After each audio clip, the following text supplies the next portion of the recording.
What are some of your thoughts and remembrances? And Well, I'm just a little shocked. I mean, it's hard for me to verbally say anything other than I'm just devastated. And Eddie was really cool, and I've been talking to him. We've been texting, and I knew he was sick, but I didn't want to ask him how sick he was, or But he was at the hospital in L.A. for a while, and I knew was up, but I didn't expect that today at all. Yeah. So I'm floored. what do you think the legacy of him is in I rock mean, and roll? Eddie changed guitar playing. I mean, I picked up the guitar in, I guess it was 1979, 1980.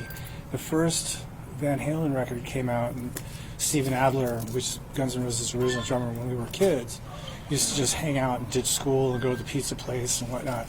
And we used to listen to that first Van Halen record, and it was just insane. It was like, what the anyway, and he changed guitar playing, but he was such a amazing musician, amazing guitar player, amazing innovator, and just a hell of a guy. And we really lost a major contributor to rock and roll today. So we also learned while we were sitting here just talking that Chicago is kind of a significant place to you, right? I guess, right? Yeah, I got a lot of history here.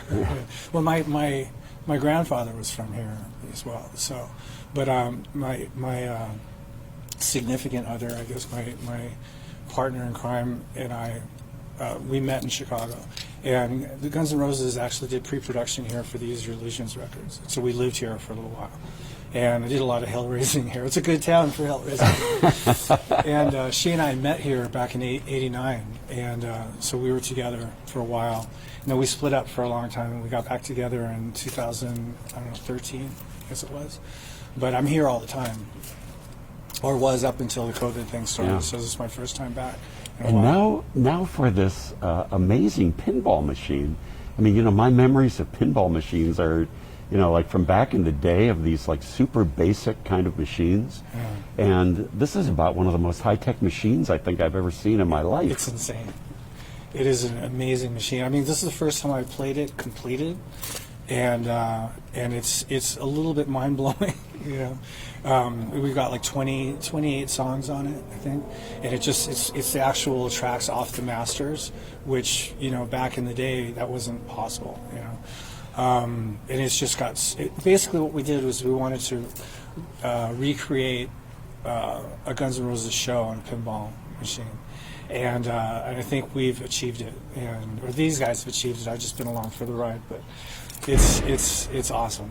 But you were pretty involved, it sounds like, in every step of the way of, really helping it to be completely authentic and like, pushing the bar up a little higher. Well, there was definitely some things that I went to Jack about, to get this idea off the ground. I said, I want to recreate, the Guns N' Roses Not in This Lifetime tour experience.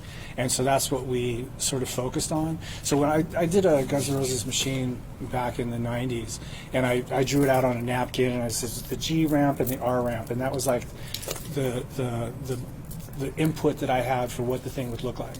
But these guys are so amazing. I just said, let's just try and get some lighting. Let's try and get all the different countries and some of the big cities in there, and the video screens that we use at the concerts, let's get that into the backlights and that kind of stuff, and all the music. And so we just went about designing, recreating basically a 3-hour show. But these guys, took that and went with it and made it something that was beyond my wildest dreams. It's amazing, isn't it? Really, like in these in this era of video games and like the most high-tech thing that you can look at on your phone, that kind of this old school form of entertainment is, enjoying a comeback in a way, thanks to you guys, really. Well, I mean, I think it's been sort of making a comeback way, before this, but I think this is definitely a bar that we just sort of gave everybody to sort of go under. Yeah. Were you a pinballer? I mean, is that your We were interest just in talking about developing it. this? I didn't actually start playing pinball until the 90s. You know, when I was in high school and stuff, I was so glued to the guitar. I never played went to arcades and did all that stuff. So at some point in the 90s, I discovered pinball, and I've been hooked on it ever since. Yeah. Does this mean that we're going to start hearing Pinball Wizard when concerts begin again? No, I hadn't actually planned on doing that one. What about the concert scene for you guys? I mean, everything is shut down. It's got to be tremendously frustrating for you guys to Yeah. be grounded right now. Yeah, right? that's exactly the word that I just used. We've been grounded since March, and we were supposed to tour March through August. So right now we're grounded until, you know, you can actually put, you know, however many thousands of people into one venue, you know, and that's going to, as far as I'm concerned, it's probably going to be a while. So we're actually slated for next summer, but we'll see if we can actually do that. Is there talk amongst your, you know, the band, amongst management, the technical people?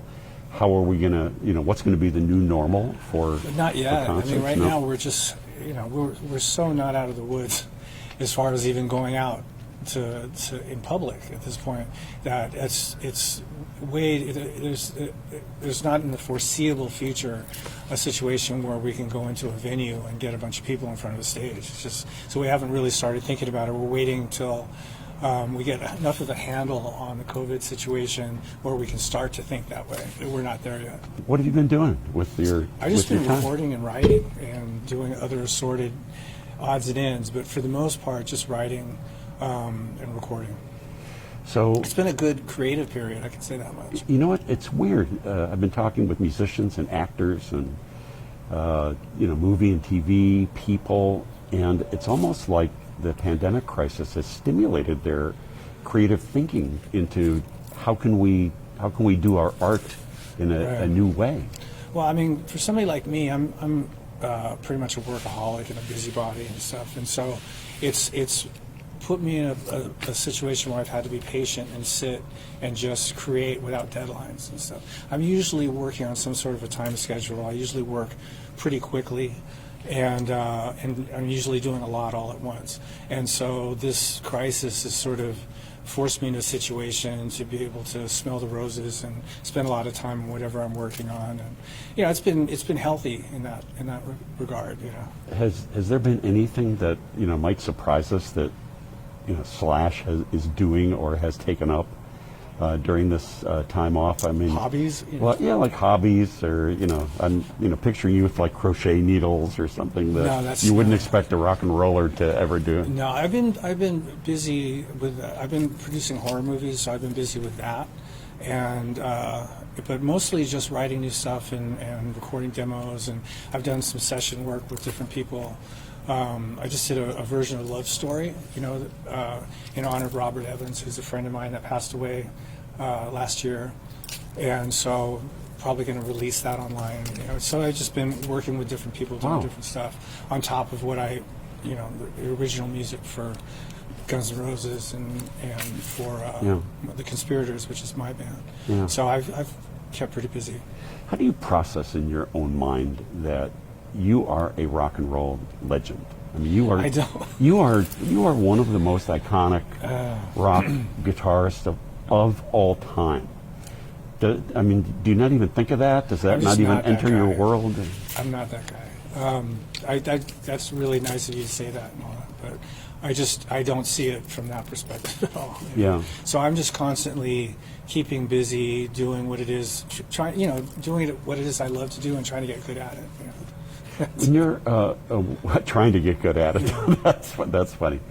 When you guys are up on stage, I mean, you have such an amazing catalog of some of the most iconic songs of all time. Is it fun to do those songs? Is it, Yeah.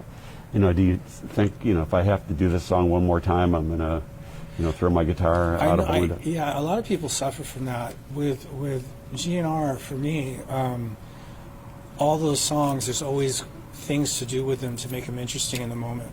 So I never get sick of playing it, which is great. You know, I hate to be one of those guys that gets up and plays a song and hates it to the point of making himself crazy over it.